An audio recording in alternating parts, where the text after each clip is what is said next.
So in this video, we are going to look at qualitative coding and analysis.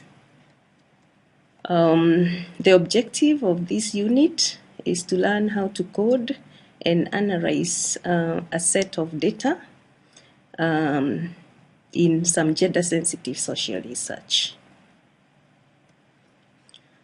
There are different stages in data analysis, in qualitative data analysis. First, you want to familiarize yourself with the data. Then you want to identify some theoretical framework, do some coding and indexing, chart, and then do some mapping and implementation. So what is a code? A code is a symbol. A symbol. It could be a marker. It could also be referred to as an abbreviation. And what a code does is to identify a particular action or a particular pattern or a particular relationship or any idea that is of interest to you in your data. That is what a code is. And there are different types of codes. We have in vivo, otherwise referred to as Emic codes, and we have analytic codes, otherwise referred to as Etic codes. And with in vivo codes, the text guides us in coding so that we end up with a code that may be found directly in the text. When we are doing analytic coding or Etic coding, it means that we use a technical term that may not be found in the text. And we also have priori codes or deductive codes, where we use deductive thinking to come up with specific codes. And we have posterior or inductive codes. When you have priori codes, it means you come to the text with your own codes and you try to find the text that could be associated with your already identified codes. But when you are working with posterior codes, then you develop a technical term after the coding of the data. And coding is a step-by-step activity.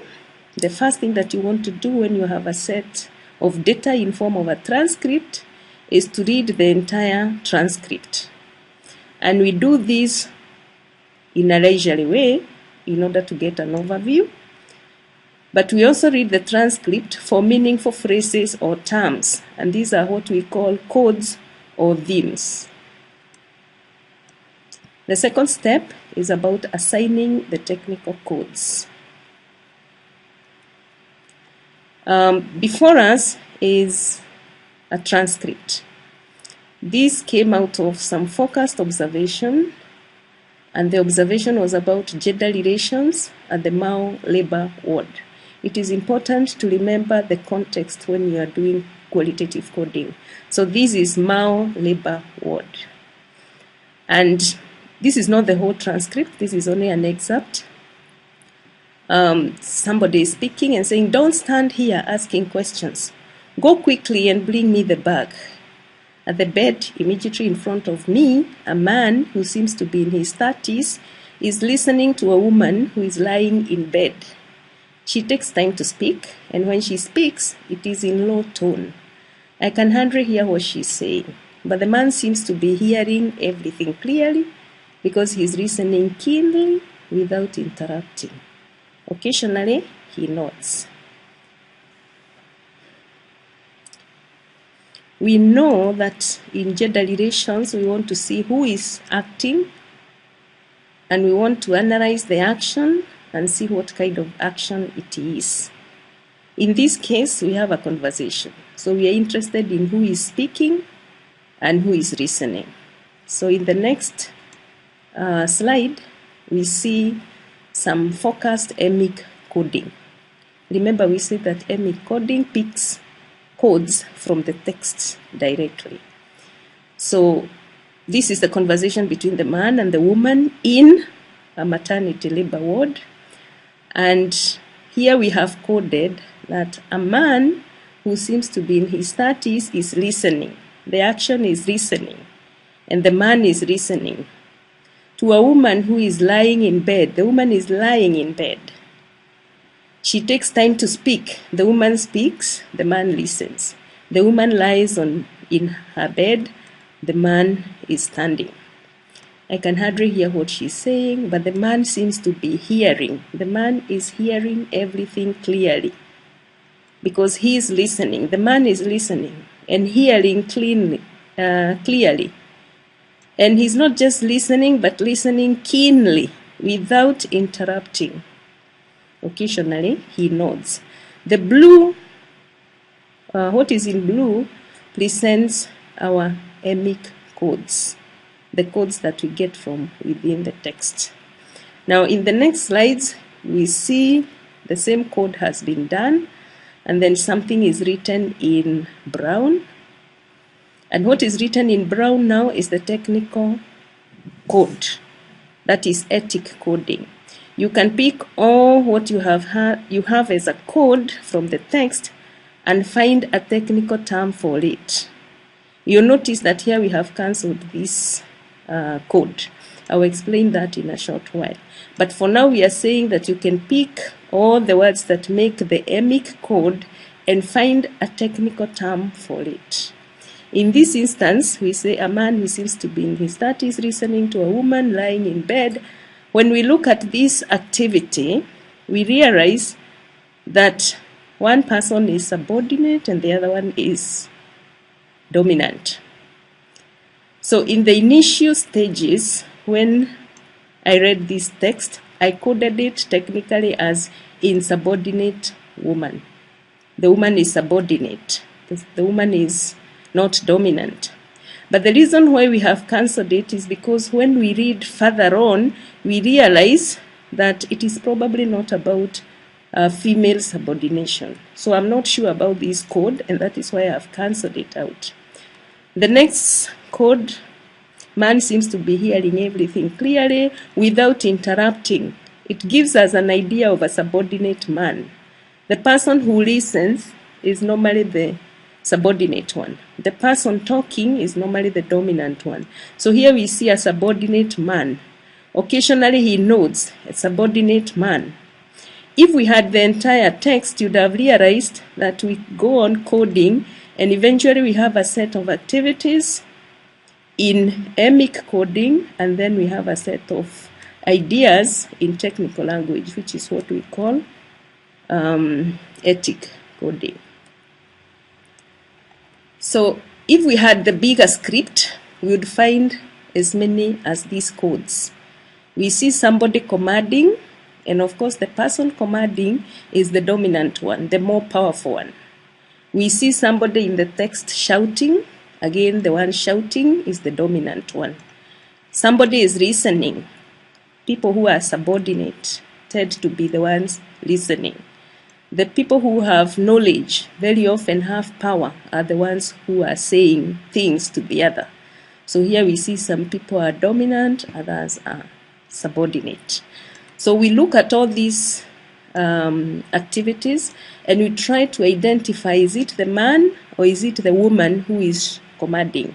Is it the man or is it the woman who is shouting, who is running, who is listening? And in the process, we come up with some kind of data analysis. We are able to associate one thing with another. Maybe associate running with the man, associate listening with the man, associate talking with the woman. So what is data analysis? You've now coded your data. You want to move on to do data analysis. Remember that data analysis is a process. It is not something that happens once. It starts with literature review, because the literature review gives you the theoretical framework against which you're going to code your data.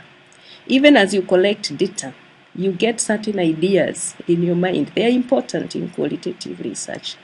Then in the process of your coding, you're beginning to see certain patterns emerging. You're beginning to get some ideas about what is happening in our instance at the Mao Maternity Hospital.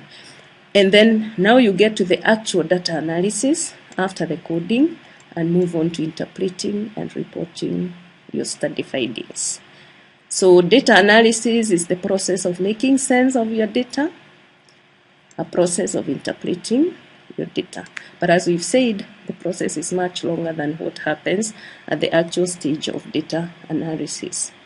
Now, data analysis takes the data beyond the mere descriptives. You identify concepts and categories. What we call categories are patterns that emerge from your data. And this process is often guided by your objectives. So you refer back to your objectives and they guide you through the process. Now, the process of qualitative data analysis therefore begins with identifying a code, in this case commanding, listening, lying in bed, walking, then attaching that code to some meaning. And here we are saying that woman is in control. The person who commands is normally the person who is in control. In our text, the woman is commanding. Therefore, the woman is in control. Listening, lying in bed, walking, asking, shouting. You want to assign each of these codes a theme. Therefore, you end up with a set of themes. Then you want to put these themes into categories so that eventually you're dealing with far less terms and far less data than when you started. And the data is beginning to make sense, to appear in a certain pattern that tells you something. So at the categorization, we can see that woman is dominant, woman is in need, because if she's lying down in bed, she's in need. The man is subordinate, the woman is dominant. There are some kind of interactions going on at the maternity ward. The woman is in need, the woman is dominant, the man is subordinate. Eventually, you're able to aggregate these and see that the woman is more or less dominant, but at the same time, the woman is in need. The man is subordinate in all instances. And that begins to tell you that in a maternity hospital, in a labor ward, a woman is dominant and a man is subordinate. And you begin to ask yourself questions of what is happening here. Is this normally what happens in general social settings? If it is different, what could be making it different? And then you begin to ask yourself, well, could it be because the woman is in need? Could it be because the woman is in pain? And now you're in the process of interpreting data. Thank you very much.